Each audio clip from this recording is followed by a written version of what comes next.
Alright, so Esther, we are at the moment we're going to find out what happens in Esther. So last week we witnessed the dramatic downfall of Haman. Okay, remember how he ended, okay? But as we saw, even though Haman was gone and dealt with, his wicked plan wasn't. The decree to destroy the Jews was still in motion. We still have to do something about that. So today we're going to watch how God continues to move behind the scenes, turning the tide through Mordecai and Esther. Okay? So we're going to start Esther 8, verse 9.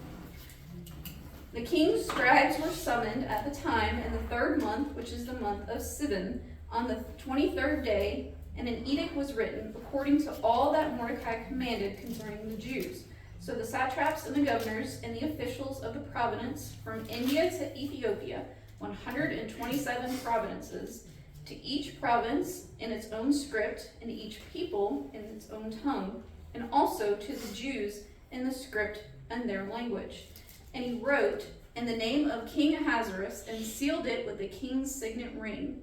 Then he sent the letters by mounted carriers riding on swift horses that were used in the king's service, bred from the royal stud, saying that the king allowed the Jews who were in every city to gather and defend their lives, to destroy, to kill, and to annihilate any armed forces of any people or province that might attack them, children and women to included, and to plunder their goods on one day throughout all the province of King Ahasuerus on the 13th day of the 12th month, which is the month Adar.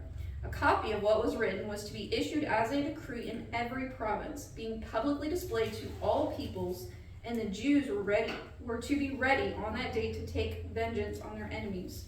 So the couriers, mounted on their swift horses that were used in the king's service, rode out hurriedly, urged by the king's command, and the decree was issued in Susa, the citadel. Okay, so this section here shows just how quickly Mordecai and Esther acted. Remember, we don't have a whole lot of time left, okay? So the royal scribes are summoned that very day, and a new edict is written. Now, this is not a cancellation of the first because we can't cancel edicts, okay?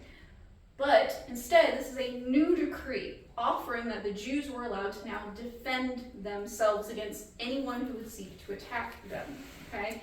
So this is a different decree, but it kind of has a way of flipping the tables on the first decree, okay? And then we see this interesting detail repeated about these horses, and we're like, just what's the big deal? They're just horses, right?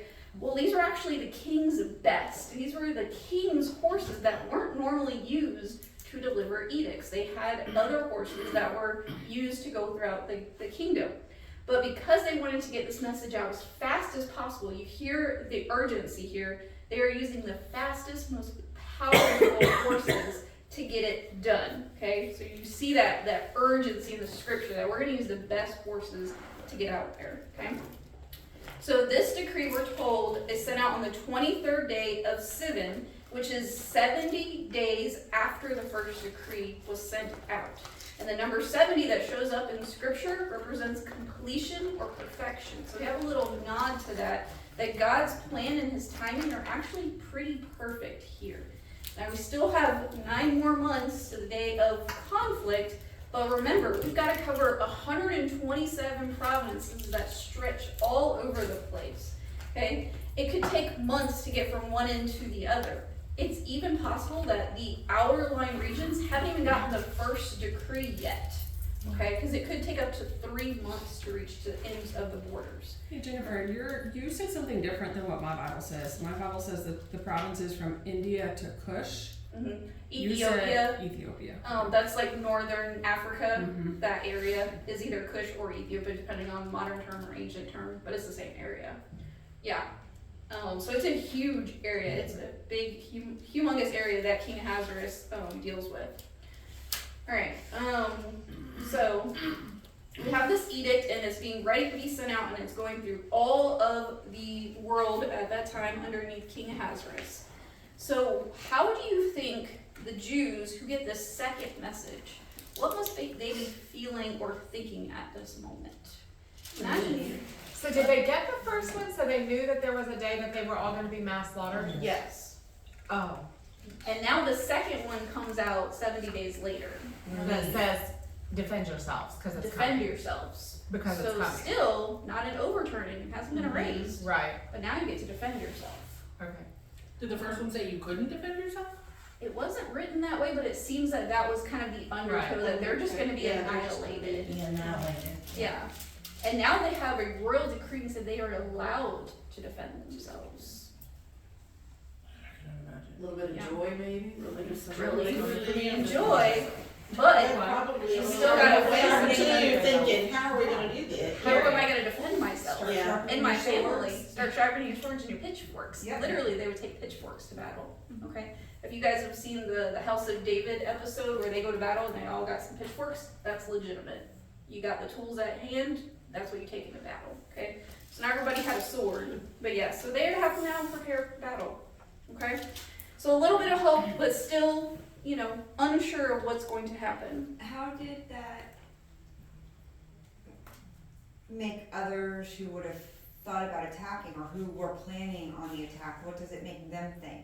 Does it make them kind of second guess, like, well, now that they might fight Might back, attack me back. do I just sit Am this I gonna one out? wanna engage in battle with them?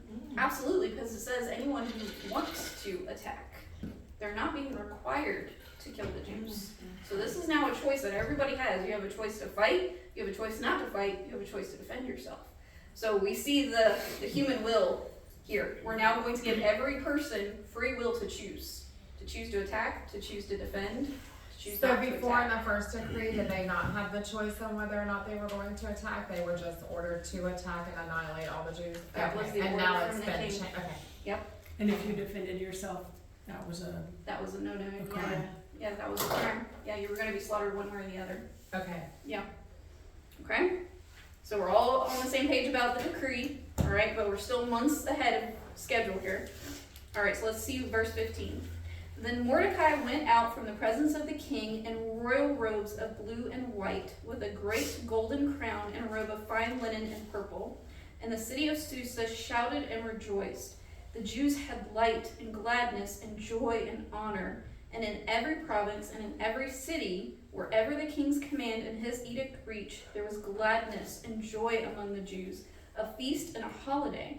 And many of the peoples of the country declared themselves Jews, for fear of the Jews had fallen on them. Even if they weren't Jewish, they said they were?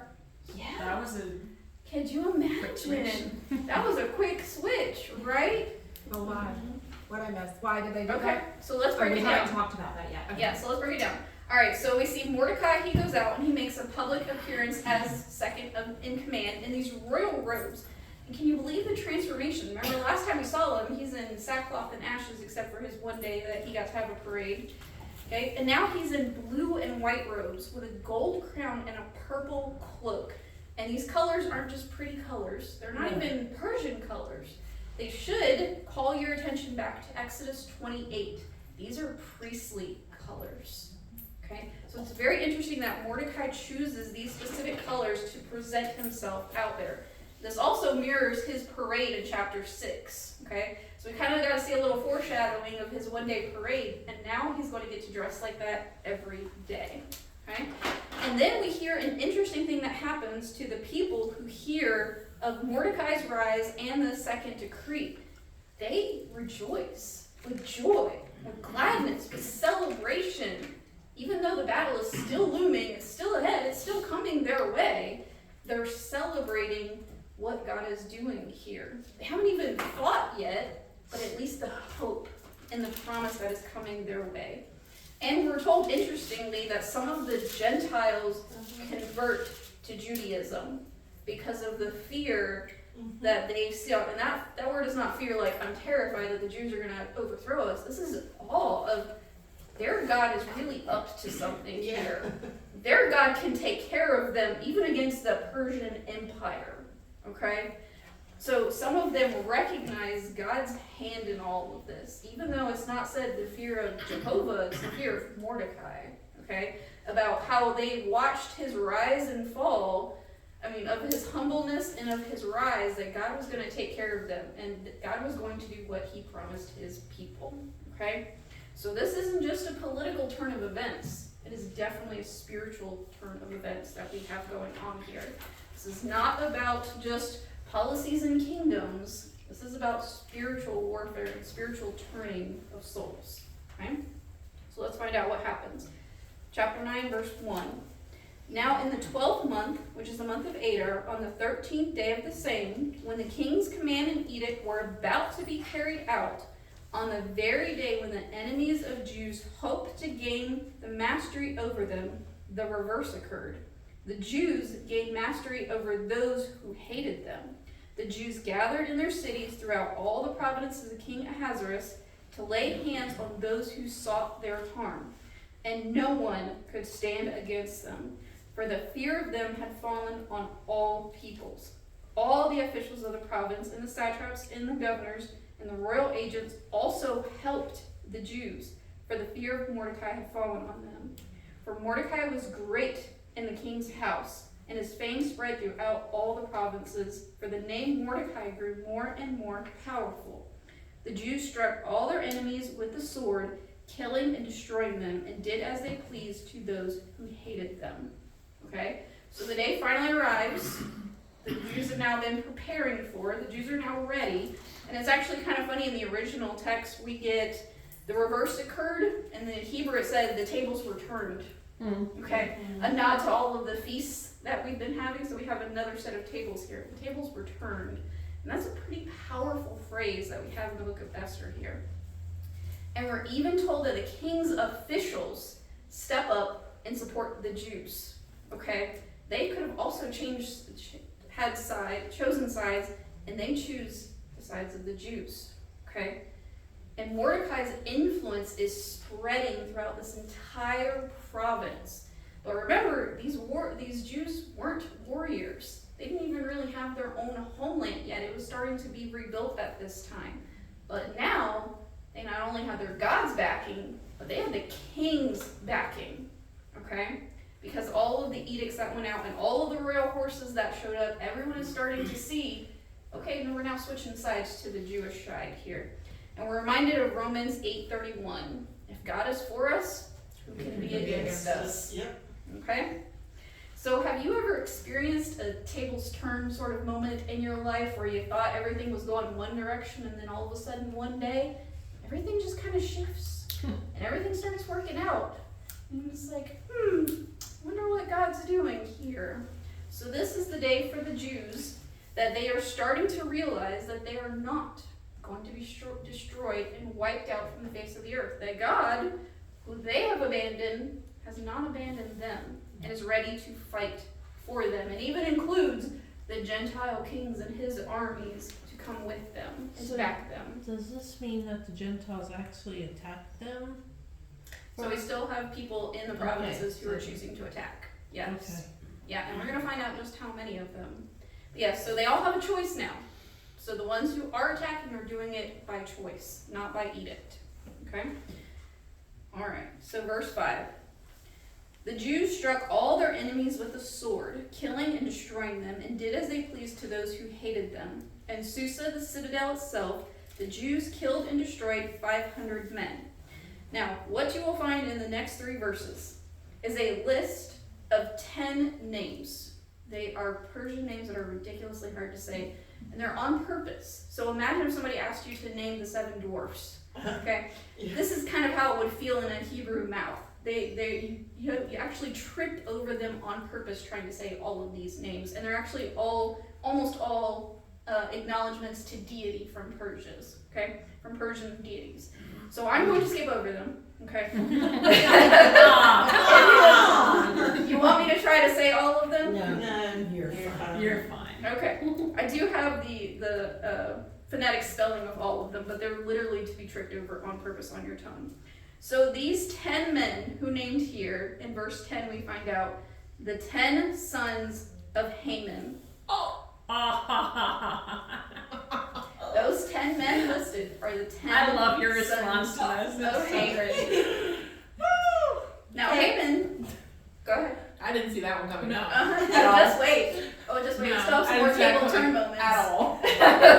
So these are the 10 sons of Haman, and they are all killed in the main city. Now Haman is the son of Medatha, the enemy of the Jews, but they laid no hand to the plunder.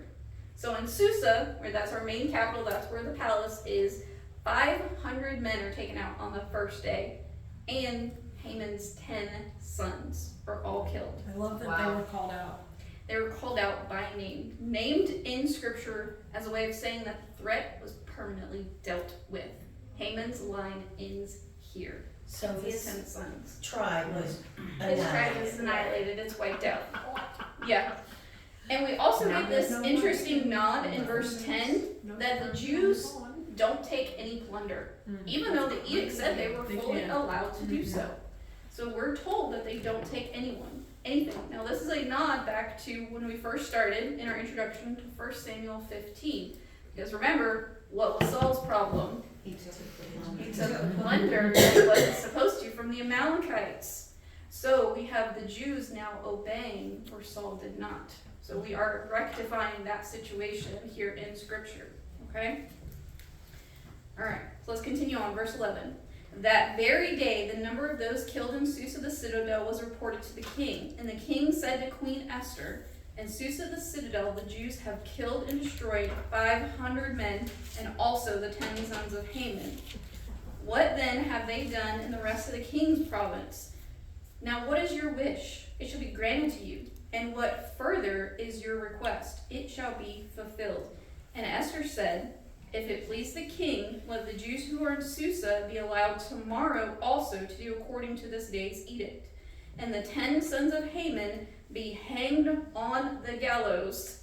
Ay. So the king commanded this to be done. Boy. A decree was issued in Susa, and the 10 sons of Haman were hanged. And the Jews who were in Susa gathered also on the 14th day of the month of Adar, and they killed 300 men in Susa, but they laid no hands to the plunder. Wow. Okay. So the king They hears. they not only did they kill all 10 of them, but they're like, this is what we did to them. Yeah, They're all gone. Yeah. Here we Okay. go. So let's take it one step at a time. They took the dead bodies? The 10 dead boys. Just Okay, making we'll sure start there. I'm sure of that. The 10 dead sons The are 10 now dead displayed sons. at the gallows. We now built more gallows Okay, to and display put them on them. All right, Because I'm just- remember, the gallows wasn't about death. No, It was About display and humiliation. But I was just making Something sure I was precious. following that. I was like, So we put 10 bodies up Don't on be like gallows. these boys. And yeah, remember where their dad is, right there with them. right Dead there on with a spike them, laying on a in the spike. front yard. Because normally you wouldn't take them down for a while until basically their bones fell off He's to just the lost a gallows. little bit. Really? Well, he's been up there. It was very much like crucifixion, that it was a public sign and display of Like, how long was a while? until they fell off or got picked off or I mean, I guess until the vultures ate them. until the vultures ate them. It depended on, how much. And maybe their body rotted enough it just slid all the way down to the ground. Yeah, we Oh. used it. Graphic. Have you ever seen Pirates of the Caribbean in that one? I mean, you're not No, wrong. 'cause I don't watch horror, so I don't watch anything scary. So I don't know. I don't hear it. I do crime though. I do crime. I do. Okay, so if you've ever seen Pirates of the Caribbean and Johnny Depp's boat goes by and you see the skeletons that are hung, Yes. they're just hanging there like that. Okay, that's very much a real thing because that is a very much display of you mess with us and this is what happens This is to what's you. gonna happen. They didn't have billboards back then, so that was your That was billboard their billboard. of like, this is what I love happens. Very clear message. They were such Yeah. savages.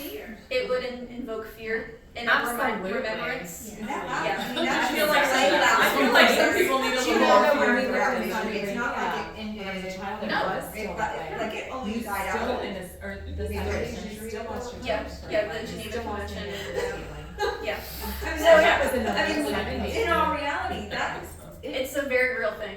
And that is their public billboard of this is what happens to you. It's a very real reminder. and I'm gonna say probably in some remote places of the world today, it probably It still still happens. occurs. So that's what I was just Not telling Brittany. I remote. lived in Saudi Arabia in the late 70s, and it was still a thing. If you stole, you lost a hand. Yeah, Mhm. it's a And it very was real a reminder. thing that the older American children, my older brother, who's 3 years older, they had to actually go witness it. That was like a field trip in Saudi Arabia. Yeah. It's a public That was to reminder. deter you from. Oh, I mean, I did But that they're to deter true. you, but I would not wanna go on that road. He did it. I'm He just did it. hearing about it. He did them. I was like, no, that's a little Yeah. too much. I That's see Well, we said that. I mean, really. We should talk it's for a wicked lying. people that Yeah. It's it would deter, Yeah, it's a lot of especially the deterrent. pedophiles. I mean, Yeah. you know what I You mean? mess with children. Yeah, Yeah. I mean, that's exactly right. Why couldn't they be? Put us in Isn't charge. it We're gonna go back to That was Old boring. Testament. Get stuff done. Mama bears. Yeah. Isn't a eunuch in this? Isn't that a man that's been made where he can't have sex, so he can wait on the queens and things? Mhm. Well, yeah, that's what they need to do to pedophiles and sex offenders. Okay, that's an interesting turn. Alright. I'm glad you guys got the message, so I'm glad that it stuck. Alright, so let's go back. Alright, so the king hears about the results in his town, in his city, and it's interesting that he tells Queen Esther, because remember, she's I'm so sorry. that's okay. I'm getting it together over here. Alright. I love that you guys love Esther so much. See, Bible study is not boring, okay? Bible study is not boring. Alright, so Queen Esther is in the palace. She's not allowed to have any contact with the outside world. So it's kind of interesting that her husband, the king, tells her, he makes a point to go tell her that there have been 500 men killed in the city, and also they've dealt with the 10 sons of Haman. And it's also interesting that he asks her, so she has now gone twice to him to ask for favors, but he tells her, whatever is your next wish, I will fulfill it. So it's really interesting that King Ahasuerus has really grown up and matured now. Okay, we see a very And out different of king. 400 wives, isn't that what we Right, would call yeah. divine providence? Like, Uh-huh. because of 400 women, Yeah, he could have just She- busied himself. Yeah. she has his favor. Absolutely. We absolutely see that. Okay? So her requests are quite interesting. Okay? She has two. Remember, the first one, she says, give the people in the city, okay, so not all out in the province, but in the city, one more day to defend themselves. Okay? So apparently, not all the people have calmed down after this one day. So she has enough information, probably from her eunuchs, about what's going on. Okay, so she asks for one more day in the city, and also for the bodies of Haman's 10 sons to be publicly displayed in the same manner as their father. Okay? So this might seem harsh, but remember, this is a declaration of threat, and it wasn't over, obviously, and a visual reminder of God's deliverance. Okay? So let's find out what happens. Verse 16. Now the rest of the Jews who were in the king's province also gathered to defend their lives, and got relief from their enemies, and killed 75,000 of those who hated them. But they laid no hands on the plunder. Third time. Those are flags. They laid no hands on the plunder. This is on the 13th day of the month of Adar, and on the 14th day they rested and made a day of feasting and gladness. But the Jews who were in Susa gathered on the 13th and on the 14th, and rested on the 15th day, making that a day of feasting and gladness. Therefore the Jews of the villages who live in the rural towns hold the 14th day of the month of Adar as a day for gladness and feasting, as a holiday, and as a day on which they send gifts of food to one another. Okay? So across the provinces, we have 75,000 men who are defeated. And we're told again for the third time, no plunder is taken. So now by the third time, we know this is definitely a reversal of Saul's issues. So in total, we're told that 75,811 men are killed. 75,000 in the provinces, 800 in Susa, Haman's 10 sons, and him. Okay? So the Persian men that are sacrificed on the altar of Haman's pride and ego, 75,811 men are killed for Haman's pride. So those who attacked the Jews were killed, and we're told no women or children are killed in the massacre. And what we see here is mercy and judgment, something that Haman was not going to afford the Jews. Because remember, the original decree said that all women and children of the Jewish faith were also to be slaughtered. Okay? So here we see the difference in human wrath and in God's wrath. In God's wrath, there is always a measure of mercy in it. Okay? So the time comes for rest and celebration. The Jews in the providences rested on Adar 14, and the Jews in Susa, the capital, rested on Adar 15. They celebrated not the violence, not the war, but the rest that happened on the following day. They exchanged gifts of food and a custom that becomes a part of the future celebration of Purim. Okay? So this word for portion here is related to the Hebrew word meaning lots or favors. And you see these themes woven each and out throughout the story of lots and favors. And now we have this feast that celebrates lots and favors in the portions. Okay? So this section of Esther is just full of reversals. We have from mourning to joy, from fear to faith, from threats to triumph. And though we don't see God's hand specifically named, we see that it's unmistakable here. Okay? So may we, like Esther and Mordecai, trust God's timing, rest in his provision, and rejoice in his deliverance.